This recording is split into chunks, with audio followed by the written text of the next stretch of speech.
Denver, winter 2039.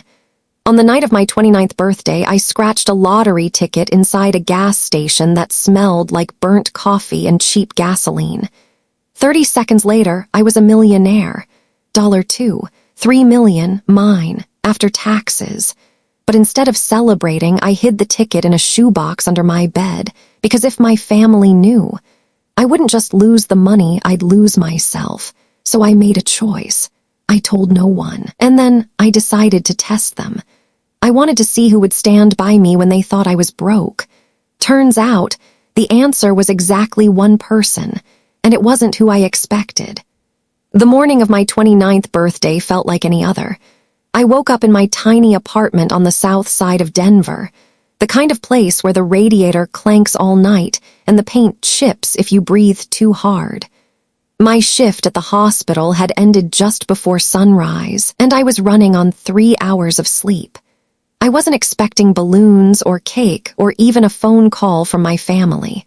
Birthdays in the Jennings household had always been selective. If it wasn't my brother Kyle or my sister Naomi, nobody made much of an effort. For me, a text maybe, if they remembered. On the way home, I stopped at a gas station I'd passed 1,000 times before, the kind that glows like a neon bruise against the snow. I bought a black coffee, stale donut, and almost without thinking, a scratch-off ticket. It wasn't part of some grand plan, just a small rebellion against the exhaustion that ruled my life. I remember scratching the silver coating with my house key, flakes falling onto the counter like ashes. One number matched, then 2, then 3.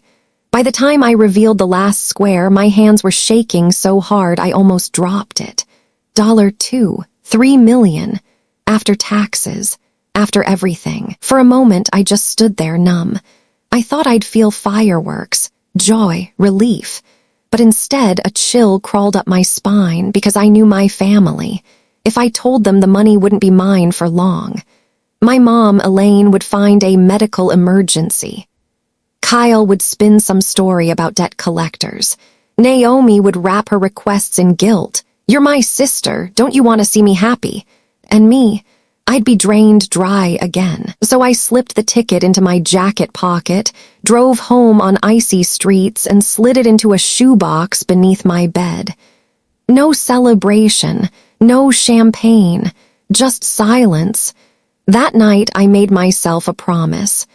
Nobody would know, not yet, maybe not ever, because money doesn't change people. It just shows you who they really are.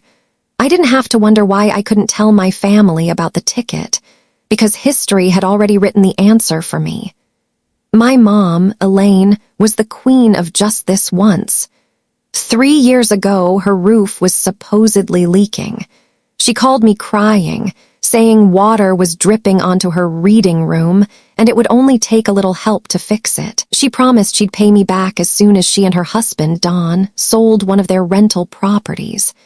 I wired her $4,000 that same night. A week later, she posted photos on Facebook, smiling in front of a new SUV with a red bow on top. The roof, still leaking. My repayment never came up again. My brother Kyle was worse. Every request from him came with sirens. "My car broke down, Mara. I can't get to work. I'm behind on rent. They're gonna evict me. There's a medical bill, urgent, serious, life or death." And every time I'd drain what little I had to help him. But a week later, he'd be posting shirtless selfies from Vegas pool parties or holding a beer at a football game. When I once asked him why he lied, he laughed in my face. "You worry too much. You'll get over it." Then there's Naomi, my younger sister. She played the sweet one, the innocent. But during her wedding, she called me sobbing. "Mara, if I don't pay the caterer, they'll cancel. Please, it's just temporary." I put $500 on my credit card for her florist and food. 5 years later, she still hasn't paid a single cent. Every time I ask, she says, "You know how kids are, expenses pile up." But the photos of her new kitchen remodel tell a different story. And yet, there was Aunt June. Retired school teacher, drove a 20-year-old Corolla, lived in a house that leaned when the wind blew too hard. She didn't have much, but what she had, she shared. When I worked back-to-back night shifts at the hospital, she'd show up with Tupperware full of casseroles. When my car needed new tires, she slipped me $100 bill from her rainy day envelope. She was the only person in my family who gave without expecting anything back. So when I looked at that winning ticket, I knew exactly what it meant. This wasn't just about money, it was about truth. Who would stand beside me if they thought I had nothing, and who only saw me as an ATM in scrubs. The only way to know for sure was to test them. 2 days after I won, I sat in a glass tower downtown, staring at the Denver skyline through an office window I could never afford. Across the desk sat Mr. Callahan, a financial attorney I'd found through a friend of a friend, the kind of man who spoke in quiet sentences and never blinked twice at $1 million check. I slid the winning ticket across the desk like it was a weapon. He didn't gasp, didn't even smile, just looked at the numbers, raised an eyebrow, and said, "First rule, MS, Jennings, you tell no one, not your coworkers, not your family, not even your best friend, because once the secret's out, you can never put it back in the box." By the time I left his office, I had a trust fund in my name, 3 new bank accounts, and a folder full of documents that made the money invisible. On paper, I was still just a broke nurse with a dented Corolla. In reality, I had $2, $3 million at my fingertips. But here's the thing, the money wasn't my biggest problem. It was my family. Because if I ever wanted peace, I needed to know, once and for all, who they really were. So I built a plan. A test. I spent hours drafting my story, rehearsing it in the mirror. The details had to sound real. The hospital had cut staff suddenly. My last paycheck barely covered rent. A pile of medical bills from an old injury had drained what little savings I had. And now, I was staring down eviction unless I could borrow $4,000. It wasn't too big a number, but it was enough to matter. Enough to make people decide if helping me was worth it. I even researched recent hospital layoffs in Colorado to make sure my story lined up with the news. I practiced my tone, not desperate but weary, enough to give them a choice without pressure. Finally, I opened my notebook. I wrote down each name, one by one, with a prediction beside it. Mom Elaine. She'll sigh, say she wishes she could, but suggest I ask someone else. Kyle, ignore me or ask me for money instead. Naomi, drown me in sympathy, then claim her husband controls the finances. Stepdad Don, a flat no, probably with a lecture about personal responsibility. My cousin Drew, he'll promise to help but vanish before he delivers. Aunt June, she'll give whatever she has even if it's not enough. By the time I set my pen down, I felt sick. Because in that moment, I realized I already knew the answers. But if I was going to protect myself and the money, I needed proof. Tomorrow, the calls would begin. The next morning, I started with the hardest call, my mom, Elaine. She picked up on the second ring, her voice bright, almost rehearsed. I told her the story, the layoffs, the severance delay, the medical bills piling up. She gasped at all the right moments. "Oh, honey, that's awful. But when I finally said the number, I need $4,000 to keep my apartment," her voice hardened. "Oh, Mara, I wish I could. But Don and I just put the down payment on a mountain cabin. Things are tight. Have you tried asking Kyle? Or maybe Naomi, her husband's doing so well in tech." The words landed like ice water. She wasn't even ashamed. Just redirected me like I was a bill collector she didn't want to deal with. Next was Dad. He answered with suspicion in his tone, as if he already knew I needed something. When I explained, he cut me off halfway through. "Mara, this is exactly why I've told you to keep 6 months of expenses saved. What happened to that plan?" I reminded him about the bills, the rent, but he didn't care.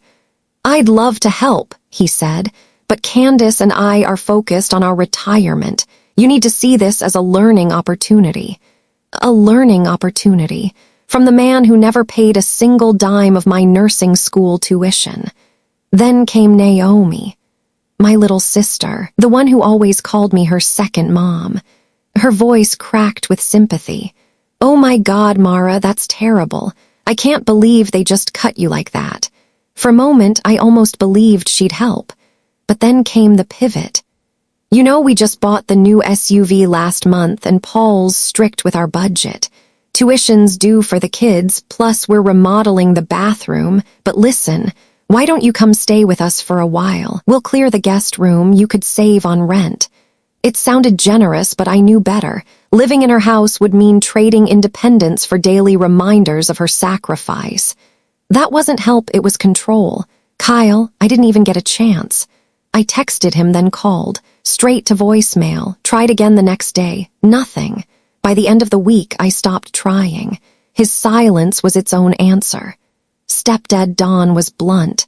"You're not my responsibility. Mara, I've supported your mother for years, but your financial mess is your own. Maybe you should have picked a career that pays better." He hung up before I could respond. My cousin Drew almost fooled me. When I called, he was instantly sympathetic. "You've always been good to me, Mara. I'll spot you, no problem. Let's meet for lunch, I'll bring the check." For a second, hope flickered. But an hour before we were supposed to meet, he texted. "Something came up. Let's reschedule." We never did. My calls after that went unanswered. One by one, the names in my notebook turned into confirmations of what I already knew. Excuses, silence, abandonment, until the very last name.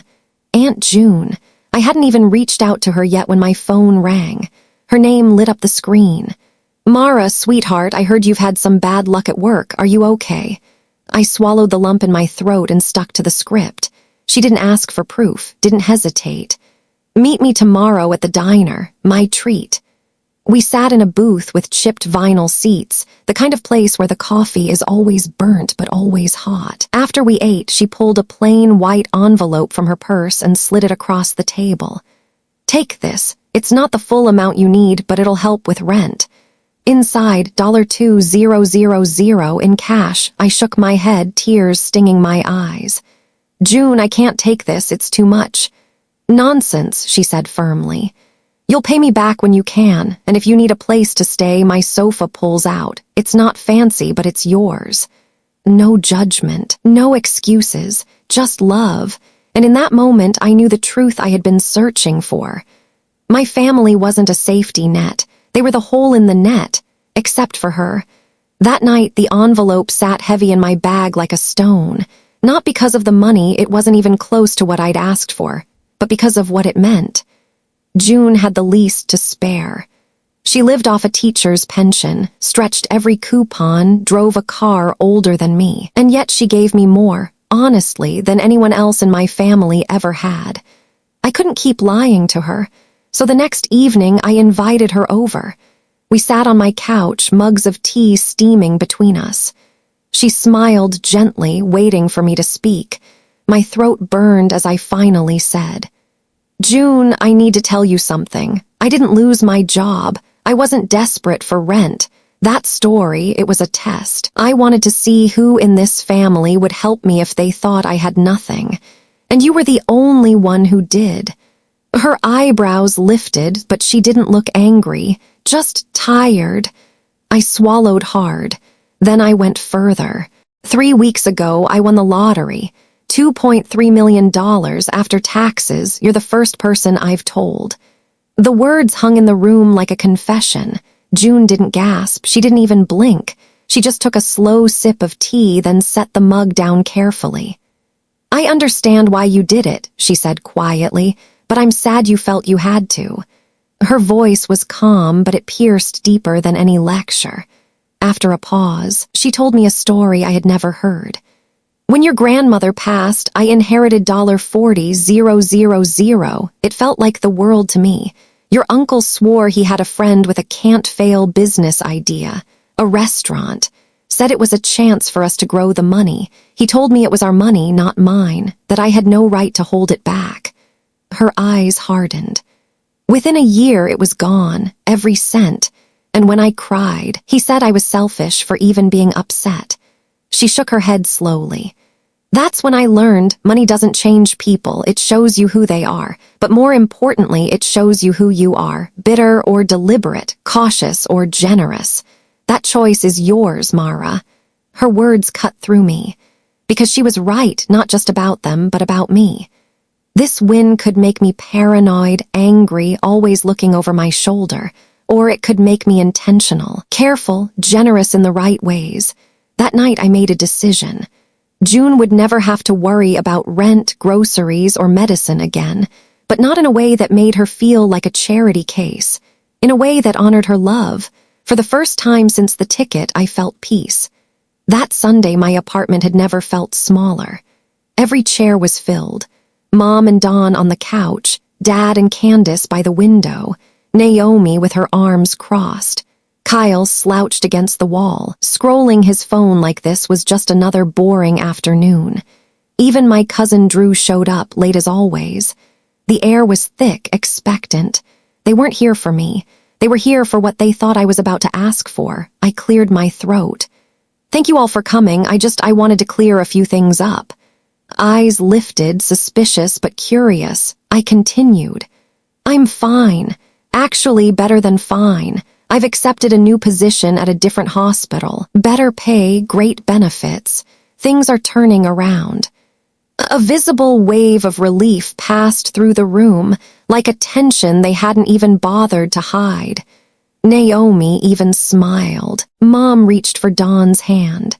They thought the crisis had passed, that they were off the hook, but I wasn't finished. When I thought I was in trouble, I reached out to each of you, and the responses I got, I let the words hang. Told me everything I needed to know about where I stand in this family. Mom was the first to speak. Mara, you know we have our own financial commitments. It's not always possible to help. Dad cut in with his lecture voice. You can't expect others to solve your problems. That's not how life works. Naomi shifted uncomfortably. I did offer you a place to stay. That counts for something. Kyle didn't even look up. Mumbled, I was dealing with my own stuff. Their excuses washed over me like static, familiar, predictable. But this time I didn't swallow them. I'm not here to argue, I said, my voice steady. I just want to be clear. Those days when I emptied my savings to bail someone out, they're over. I'm done being this family's safety net.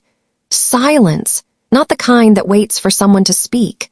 The kind that settles in heavy, final. One by one, they looked away. Some muttered under their breath, others pretended to check their phones. But none of them challenged me. When the gathering broke up, most left without even meeting my eyes. Only June stayed behind, moving quietly through my kitchen, stacking coffee cups in the sink. She didn't need to say anything. Her presence alone reminded me I wasn't walking away from family. I was walking toward peace. 1 year later, my life didn't look like a millionaire's. Not on the outside, anyway. I still wore my scrubs, still drove the same dented Corolla. But the difference wasn't in the car I drove or the clothes I wore. It was in the silence. The kind of peace you can't buy. I bought a small sunlit home on the edge of Denver. Nothing fancy, but it had a garden where I grew herbs and a front porch where I drank my morning coffee without dread gnawing at my chest. A few blocks away, June had a new bungalow, paid in full. She'd insisted on keeping it modest, but it had wide doorways for when her knees gave out, and a kitchen she adored. She didn't know every detail of what I'd done for her, and I preferred it that way. All she knew was she never had to worry about rent or medicine again. As for me, I poured my time and money into something that mattered, a nonprofit I founded for frontline nurses to cover small emergencies, car repairs, child care, groceries during rough weeks.